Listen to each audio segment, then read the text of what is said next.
If I start to look at the vein portion of things, veins are the larger, venules are smaller, venules are going to connect to capillaries. Now we are returning blood to the heart. So arteries take blood away. They have high oxygen, high nutrients. Venules, veins bring blood back, and they have waste. They don't have as much oxygen. And like I said, veins have the same 3 layers. The middle is much thinner, and they have valves because they don't want the blood to flow backwards. So arteries give a big push. Blood goes to my head, blood goes to my feet. It's a high force that gets it there. Well then, by the time the blood gets to my toes, it has to come back up, and it is going against gravity. It doesn't have a big push from the heart, so those valves prevent blood from dropping back down. The lumen, the inside, the middle part of the vein is larger than in an artery. That's another reason they can flatten easier. The blood they carry is not high pressure, and they can hold a lot more blood because the blood's not being pushed through so quickly. So here is a diagram where you can see the inside lumen here, much thinner. Here would be the lumen, much thicker. This would be an artery. Oops, wrong, I'm saying that wrong. This would be the artery, this would be the vein. I can put a lot more in here. This is the middle layer of your artery, and here you can see it's much thinner in a vein. So a vein can hold a lot more blood than an artery can. And here you can see how blood flows through. It's easier to come down than it is to come up. Here's a table that lists some of your major branches. More importantly, I will show a diagram that goes with this. So we'll keep moving on into blood pressure. Blood pressure is the measure of force of blood against the wall of whatever blood vessel it's in. So when we talk about actual blood pressure, like you have your blood pressure measured, it's usually looking at your arterial pressure, not your vein pressure. So arterial blood pressure is going to rise and fall based on the cardiac cycle. So when your ventricles contract, you're squeezing blood out of the heart, that pressure is at its highest. That is called systolic pressure, or it's the top number in your blood pressure. When ventricles relax, blood's not being pushed out of the heart, the pressure is at its lowest, and that's your diastolic pressure. So if I have a 120/70, if that's my blood pressure, 120 is when your ventricles are contracting, and 70 is when they are relaxing. A sphygmometer is used to measure arterial blood pressure. That's what they put, that's the cuff that goes around your arm. 120/80 is considered normal. Anything higher, like when you exercise and things like that, it'll go higher for a short period of time. But resting blood pressure, that would be considered average. Just a diagram that shows pressure, and you can see the pressure is the highest at the aorta, then the arteries. As I get to my veins, there's hardly any pressure because the blood is coming back to the heart. That huge push is not there anymore. So when that happens, when that blood leaves your heart with a contraction, you have certain parts in your body that you can take a pulse at. Common ones are your radial artery, carotid artery, brachial, and femoral artery. Radial, a lot of times if you go, they'll find your pulse right here. That would be your radial artery. I like, because the carotid is stronger, I like to feel my pulse if I'm counting at my carotid artery.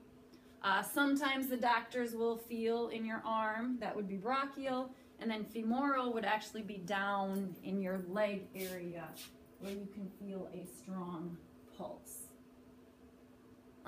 The pressure also depends on how much blood is in your heart, resistance. So if I have very fatty vessels, I'm going to have more resistance. And then how thick your blood is. Are you drinking enough water? Are you dehydrated? Things like that.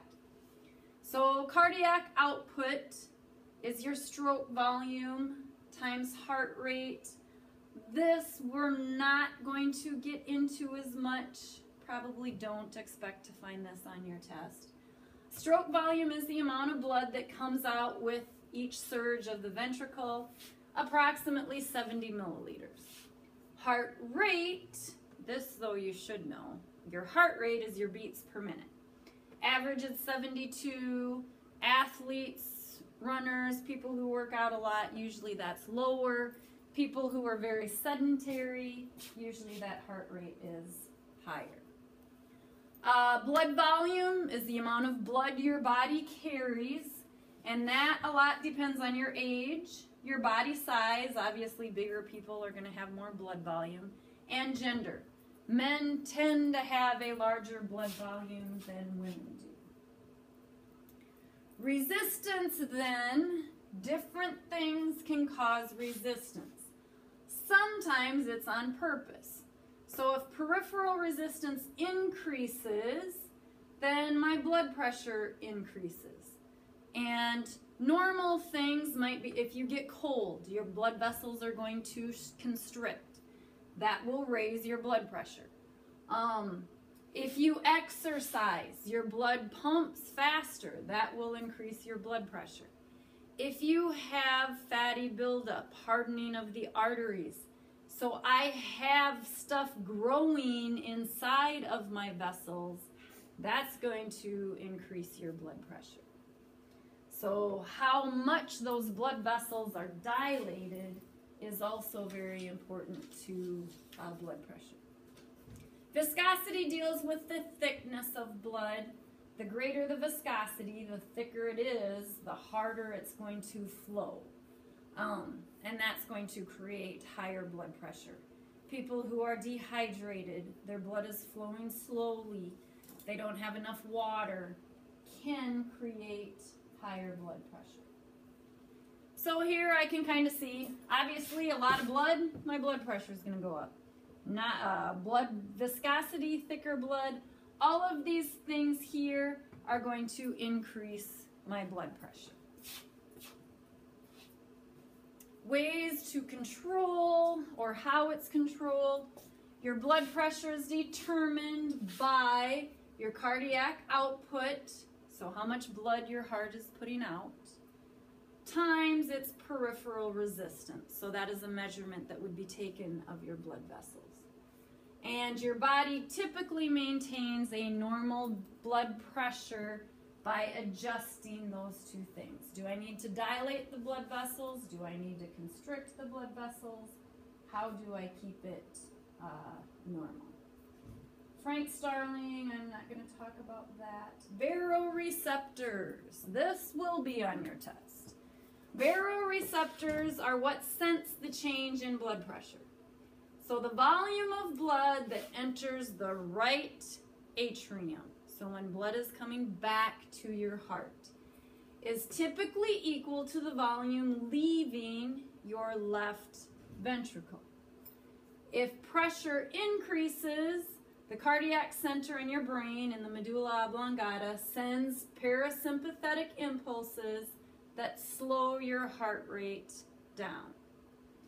If the pressure drops, your medulla oblongata is going to send sympathetic impulses that increase your heart rate. So do make sure baroreceptors, their responsibility is to measure blood pressure.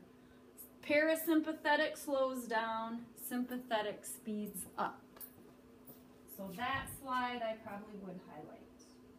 And then here's just another graphic organizer that you can look at that shows all of them. Other factors that are going to affect your blood pressure. When you're upset about something, you get bad news, you're crabby, having a bad day, that's going to increase your blood pressure. Nervous about something. Exercise, increase in temperature, all of those are natural ways that increase your blood pressure. Peripheral resistance we've talked about. Sympathetic is going to change the diameter. Remember, vasodilation, my vessels get bigger, it's going to decrease my blood pressure. It makes it easier for the blood to flow through. Constricting the blood vessels is going to increase your pulse and blood pressure. Here again, I think I'll skip this. Rather have more on the baroreceptors. Vein blood flow. So artery, it's easy. Your heart squeeze, it pushes blood out. Blood flow through the venous system is only partially coming from the heart because it's gone so far away. A lot of it is due to the muscles that surround it.